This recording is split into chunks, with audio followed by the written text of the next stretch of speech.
Germany से नजर हुसैन की खबर शामिल करते हैं। पिछले चंद महीनों से यूरोपियन लोगों की आज़ादी कोरोना वायरस ने सल्ब कर ली थी।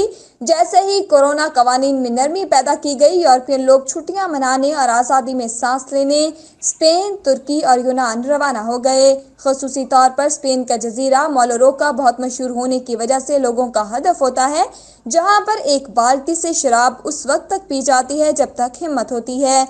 सयाहों को बगैर मास्क और कानूनी फासला की खिलाफ वर्जी करते देखते हुए विफाकी वजीर सेहत के वजीरों और रॉबर्ट कॉख इंस्टीट्यूट ने मुमकिन एहतियाती तदाबीर को मद्देनजर रखते हुए फैसला किया कि वापस आने वाले मुसाफिरों का बिला मुआवजा टेस्ट किया जाए। नाम निहाद खतरे वाले ममालिक से आने वाले मुसाफिरों को लाजमन 14 दिन तक घरेलू करंतना में रहना होगा। यह उन लोगों पर लाजमी नहीं होगा जिनके पास 48 घंटे तक का मनफी टेस्ट होगा।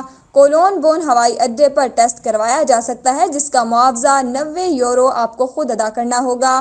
फैसला या नया कानून जुमा तक मुमकिन है। ये भी हो सकता है कि जर्मनी के तमाम हवाई अड्डों, रेलवे और हाईवे से सफ़र करने वाले अफराद के भी बिला मुआवजा टेस्ट किए जाएं, क्योंकि हाल ही में प्रेस तर्जमान के मुताबिक फैक्ट्री के मालिक ने छुट्टियों से वापस आने वाले वर्कर को टेस्ट के लिए भेजा, जिसका टेस्ट मुस्बत साबित हुआ।